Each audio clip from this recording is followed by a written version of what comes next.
Recently এই August মাসে অনেকেই কিন্তু ফেসবুক আইডি পেজের মনিটাইজেশন চলে গিয়েছে, অর্থাৎ মনিটাইজেশন সাসপেন্ড করে দিয়েছে, পাশাপাশি রিকমেন্ডেশনে কিন্তু সাসপেন্ডেড। তার মানে কি দাঁড়াচ্ছে, আপনার আগে যেমনটা হচ্ছিল যে মনিটাইজেশন চলে গেলেও আপনার রিকমেন্ডেশনটা ঠিক থাকতো, অর্থাৎ রিকমেন্ডেশনটা কি সেটা আমাদের আগে বুঝতে হবে। যদি আমরা রিকমেন্ডেশনটা না বুঝি তাহলে আমরা ফেসবুকে কাজ করি কিংবা ইউটিউবে কাজ করি না কেন, কোনো ফলাফল আসবে না। তো আজকে ভিডিওটি খুবই গুরুত্বপূর্ণ। শুরুতেই বলবো ভিডিওটা অবশ্যই একটা কমেন্ট করবেন, লাইক দিবেন এবং অন্যদের সাথে শেয়ার করে দিবেন।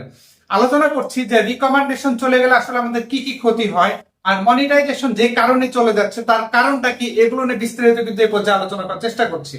হ্যাঁ, ভিডিওটি যেহেতু বলেছি খুবই গুরুত্বপূর্ণ, আসলেই গুরুত্বপূর্ণ, কারণ ভিডিওটা শেষ পর্যন্ত আপনারা দেখলেই বুঝতে পারবেন এখানে কোন কোন বিষয়গুলো নিয়ে আলোচনা করা হচ্ছে এবং যে সমস্যাটা আমরা ফেস করছি সমাধান কি সেটা নিয়েও কথা বলবো ইনশাআল্লাহ। তো চলুন শুরু করা যাক। বিষয়টা হচ্ছে রিকমেন্ডেশন। রিকমেন্ড কথাটার অর্থ কি? সুপারিশ করা। রিকমেন্ডেশন মানে সুপারিশ, অর্থাৎ আপনার যে ফেসবুক আইডি বা পেজে আপনি কাজ করছেন, এই পেজের কন্টেন্ট গুলো যারা নন ফলোয়ার আছে, নতুন নতুন পিপল আছে, তাদের কাছে ফেসবুক ইউটিউব কি করে? সুপারিশ করে। অর্থাৎ তাদের রিকমেন্ডেশনের মাধ্যমে, বা যেটাকে আমরা ফর ইউ বলি, দেখবেন আপনারা অ্যাজ এ ইউজার যখন আপনি স্ক্রল করছেন তখন কিন্তু আপনার সামনে অনেক ধরনের কন্টেন্ট চলে আসে, যে কন্টেন্ট গুলো আপনারা কখনো সার্চও করেন নাই, বাট ফেসবুক এবং ইউটিউব কি করে? আপনাদের সেই অ্যাপে কন্টেন্ট গুলো দেখায়, অর্থাৎ স্ক্রল করে বিভিন্ন রকম কন্টেন্ট আসে এবং এই কন্টেন্টের মধ্যে আমাদের যে কন্টেন্টটা ভালো লাগে, ভিডিও হতে পারে, ছবি হতে পারে, আমরা কি করি? সেটা ভিজিট করি। যখনই ভিজিট করি, ভিজিট করার পরবর্তী সিমিলার আর যে কন্টেন্ট গুলো রয়েছে, ধরুন আমি কোন একটা মানুষের আমি পেজ ভিজিট করছি, এখন সে কি ধরনের কন্টেন্ট তৈরি করছে, ওই রিলেটেড আর যে ক্রিয়েটররা আছে তাদের ভিডিওগুলো পরবর্তীতে কিন্তু আপনার টাইম লাইনে আসতে শুরু করে, সেটা ফেসবুকে আসতে শুরু করে, ইউটিউবে আসতে শুরু করে। এটাই মূলত অ্যালগোরিদম বা রোবট এইভাবে কাজ করে। তো এই রিকমেন্ডেশনটা যখন বন্ধ হয়ে যাবে তখন কি হবে? আপনার সামনে, অর্থাৎ আপনার যত অডিয়েন্স আছে, আপনি যত অডিয়েন্সে আছে, সেটা আপনার 1 মিলিয়ন হতে পারে, 1K হতে পারে, 10K হতে পারে, 100K হতে পারে, তাদের কাছে আপনার কোনো কন্টেন্ট রিচ করাবে না। তার মানে আপনি কন্টেন্ট ঠিকই দিচ্ছেন বাট তাদের কাছে যাচ্ছে না।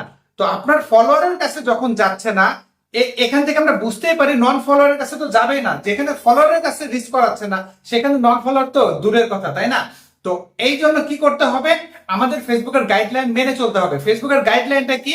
যে কারণে বর্তমানে আপনাদের মনিটাইজেশন চলে গেছে, মোস্ট অফ দ্য আইডি পেজে যে কারণে মনিটাইজেশন চলে গেছে, সেটা হচ্ছে ইনঅথেন্টিক এঙ্গেজমেন্ট।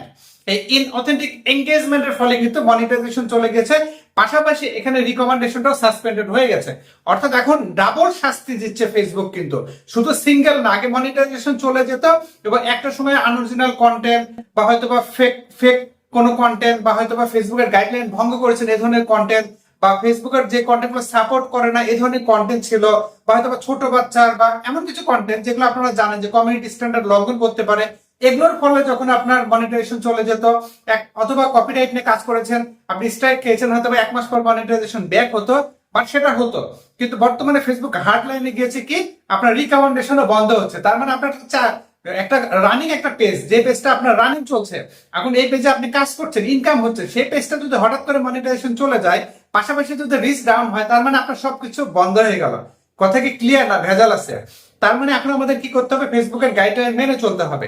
এবং আপনারা যদি জানতে চান যে ইনঅথেন্টিক এঙ্গেজমেন্টটা কি, তাহলে এই ভিডিওর কমেন্টে জানাবেন, আমি সেটা নিয়ে ইনশাআল্লাহ আলাদা একটা নেক্সট একটা এপিসোড করবো, যেখানে এটা নিয়ে আলোচনা করবো, কারণ এটা অনেক বিশাল আলোচনা। ওকে, তো আপনারা যদি জানতে চান এই ভিডিওর কমেন্টে সেটা জানাতে পারেন। এখন আসা যাক, মনিটাইজেশন যখন চলে যাচ্ছে, যখন আপনার রিকমেন্ডেশনটা বন্ধ হয়ে যাচ্ছে, সেক্ষেত্রে আপনার করণীয় কি? অনেকে কি করছেন, সেই আইডি এবং পেজে কাজ করা ছেড়ে দিয়ে নতুন করে পেজ খুলছেন, পেজ খুলে সেটাতে কাজ করছেন। তার মানে কি? তিনি সেই আইডি বা পেজের উপরে তার যে ভরসার জায়গা ছিল সেটা তিনি বুঝেছেন যে এখানে আমার আর কাজ করে লাভ নাই, কিন্তু এটা তার জন্য একটা ভুল ডিসিশন। কি জন্য ভুল ডিসিশন? ধরুন আপনি একটা পেজে কাজ করেছেন 6 মাস, 1 বছর, 2 বছর, 3 বছর করার পরে সেখানে আপনি মনিটাইজেশন পেয়েছেন, বাট আপনার ইনঅথেন্টিক এঙ্গেজমেন্টের ফলে আপনার মনিটাইজেশনটা ফেসবুক ডিসেবল করে দিয়েছে, আপনার রিকমেন্ডেশন সাসপেন্ড করে দিয়েছে। এর ফলে কি হচ্ছে? আপনার 2 লক্ষ ফলোয়ার আছে, 1 লক্ষ আছে, 50,000 আছে, 5,000ই থাকুক না কেন, বাট আপনার ওই পেজটা তো আপনার মনিটাইজেশন ছিল।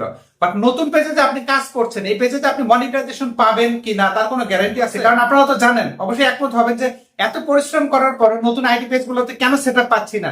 তাদের ক্রাইটেরিয়া আমরা ফিল আপ করছি, তারপরে পাচ্ছি না। তবে এর মধ্যে আরেকটা বিষয় আছে, সেটা হচ্ছে যে আপনার 300 কে যে রিচ দিয়েছে, এর মধ্যে আমরা কিছু অসৎ উপায় অবলম্বন করছি। লাইক আমরা বিভিন্ন গ্রুপে জয়েন হচ্ছি, ওয়াচ টাইম কিনে নিচ্ছি, বিভিন্ন আইডি পেজ থেকে শেয়ার দিচ্ছি, এগুলো কিন্তু ফেসবুক যাচাই করছে। এই দিক থেকে ফেসবুককে ধন্যবাদ দিতেই হবে, কারণ তারা যাচাই বাছাই করে যখন দেখছে আপনার এই ওয়াচ টাইমটা বা এই রিচটা হচ্ছে অথেন্টিক না, অর্থাৎ রিয়েল না, তখনই কিন্তু আপনাকে এটা ফেসবুকের সেটআপটা দিচ্ছে না, অর্থাৎ এখান থেকে ডিসকোয়ালিফাইড করে দিচ্ছে। যেটা অ্যালার্মিং সেটা হলো আপনারা অবশ্যই যে পেজ থেকে মনিটাইজেশন চলে গেছে, আমি তাদের নিয়ে কিন্তু আজকে কথা বলছি, যাদের মনিটাইজেশন চলে গেছে, যারা মনিটাইজেশন নিতে চাচ্ছেন বা কাজ করতে চাচ্ছেন, তাদের জন্য আলাদা আলাপ হইতে পারে, আলাদা কন্টেন্ট হইতে পারে। বাট আজকের কন্টেন্টের মূল থিমটা কি, যাদের মনিটাইজেশন চলে গেছে তারা কি করবেন এই পর্যায়ে, যেহেতু ইন অথেন্টিক এঙ্গেজমেন্টের ফলে চলে গিয়েছে। আর ইন অথেন্টিক এঙ্গেজমেন্টের ফলে চলে যাওয়ার ফলে ফেসবুক কি জানাচ্ছে, অনেকেই কিন্তু একটা ডেডলাইন দিয়েছে যে আপনার যেদিন চলে গেছে সেখান থেকে 90 দিন পর্যন্ত টাইম আছে। এই 90 দিনের মধ্যে অবশ্যই আপনাকে কাজ চালিয়ে যেতে হবে। কারণ এখানে একটা চমৎকার একটা পয়েন্ট ফেসবুক জানিয়েছে যে এখন আপনার এখান থেকে ইনকাম বন্ধ আছে এবং এই টাইম পর্যন্ত বন্ধ থাকবে, কিন্তু এমনও হতে পারে পার্মানেন্টলি আপনার মনিটাইজেশন চলে যেতে পারে। এমনটা কিন্তু ফেসবুক একটা তাদের হার্ড একটা আপডেটের মাধ্যমে জানিয়েছে, যেখানে জানাচ্ছে যে আপনাকে কাজ চালিয়ে যেতে হবে। এখন আপনার পেজে মনিটাইজেশন চলে গেছে, আপনি সেটাকে ফেলে রাখলেন 3 মাস, 3 মাস পর ব্যাক হবে এরকম চিন্তায়, আসলে কি তাই হবে? ফেসবুক যেটা অফিসিয়ালি জানাচ্ছে এমনটা হবে না। তাহলে কি করতে হবে, ওই পেজেও কিন্তু আপনাকে ওই সমানভাবে কাজ চালিয়ে যেতে হবে, অর্থাৎ যেভাবে আপনি কাজ করতেন ওইভাবে কাজ করতে হবে। আপনি কিছুটা সীমিত করতে পারেন, আগে হয়তো বা 5টা ভিডিও দিয়েছেন, এখন আপনি 2টা দেন, আগে 3টা ভিডিও দিয়েছেন, এখন আপনি 2টা দেন, অথবা আগে একটা ভিডিও দিয়েছেন, এখন একটা ভিডিওই দেন, ইমেজ দেন, লেখা দেন, কিন্তু সীমিত করতে পারেন। বা আপনি যদি কাজ ছেড়ে দেন, তাহলে খোদ ফেসবুক জানাচ্ছে এই মনিটাইজেশন পার্মানেন্টলি চলে যেতে পারে। তাহলে নিশ্চয়ই বুঝতে পেরেছেন যে আমি আপনাদেরকে আসলে কি বোঝানোর চেষ্টা করেছি। আমি এটাই বোঝানোর চেষ্টা করেছি যে এই পেজে মনিটাইজেশন আছে, সেটাকে কাজ চালিয়ে যেতে হবে। এখন আপনার যদি এফোর্ট থাকে, আপনার যদি টাইম থাকে, আপনার যদি এরকম কাজ করার যদি সুযোগ থাকে যে আপনি একাধারে প্যারালালি আপনি অনেকগুলো পেজে কাজ করতে পারবেন, সেক্ষেত্রে আপনি নতুন পেজ খোলেন, কাজ করেন, কোনো কিছু সমস্যা নেই। বাট যে পেজটা আপনার মনিটাইজেশন চলে গেছে, এটা তো অবশ্যই কাজ চালিয়ে যেতে হবেই হবে, নতুবা কিন্তু এখান থেকে আপনি পরবর্তীতে আপনার যে মনিটাইজেশনটা একেবারে চলে গেছে, মানে 3 মাসের জন্য চলে গেছে, 90 দিনের জন্য, সেটা এমনও হতে পারে যে পার্মানেন্টলি ডিজেবল হয়ে যেতে পারে, যে কারণে আপনাকে ওই পেজে কাজ চালিয়ে যেতে হবে। তো আজকে ভিডিওতে আমি এটা আলোচনা করার চেষ্টা করেছি যে মনিটাইজেশন চলে যাওয়ার পরে আমরা সেই আইডি পেজগুলোতে কাজ করি না, এটা হচ্ছে আমাদের একটা ভুল ডিসিশন। অবশ্যই আমাদের কাজ করতে হবে। কি হবে, 3 মাস কাজ করলে তো আমরা সেই মনিটাইজেশনটা আবার ব্যাক হয়ে আসবে।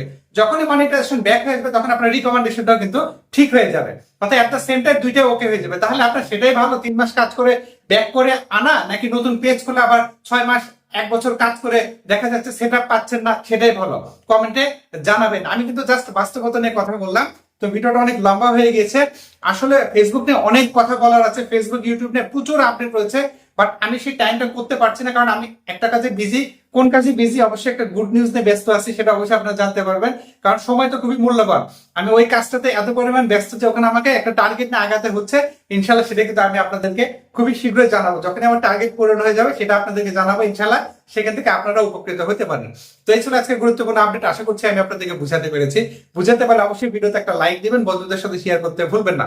এই ভিডিও সম্পর্কে আপনাদের সুচিন্তিত কোনো পরামর্শ থাকলে সেটাও ভিডিওর কমেন্টে জানাতে পারেন। এর ফাঁকে আবারও বলছি, আমার কিন্তু কোনো অনলাইন সার্ভিস নেই, সম্পূর্ণ সার্ভিস অফলাইন। আমার ঠিকানা রাহাত মিডিয়া, কামদিয়া বাজার, গোবিন্দগঞ্জ, গাইবান্ধা। সপ্তাহে 6 দিন আমার অফিস খোলা থাকে, শুক্রবার বন্ধ। অন্য কোনো দিন বন্ধ রাখলে আগের দিন পেজে আপডেটে জানিয়ে দেয়। রাহাত মিডিয়া প্রো পেজ যেটা ভেরিফাইড, সেটাতে আপডেটে জানিয়ে দেয়। আপডেট ফলো করে রাখবেন, সার্ভিস চার্জ প্রযোজ্য। প্রতারক ভুয়া আইডি হতে সাবধান। অসংখ্য ফেক অ্যাকাউন্ট আমার নামে রয়েছে, আপনাদের ইনবক্সে নক করতে পারে, টাকা পয়সা চাইতে পারে, ফেসবুকের পাসওয়ার্ড চাইতে পারে, তাদেরকে দেখা মাত্র রিপোর্ট করবেন, ব্লক করবেন। আমি কাউকে ইনবক্সে নক করি না, আমার ইমো, হোয়াটসঅ্যাপ, মেসেঞ্জার এরকম কোনো সার্ভিস নাই। আমার সার্ভিস নিতে গেলে অবশ্যই আমার অফিসে আসতে হবে। ভিডিওটা একটু বেশি বেশি শেয়ার করে পাশে থাকুন, আশা করি ব্যাক থেকে আজকের মতো বিদায় নিচ্ছি। আল্লাহ হাফেজ।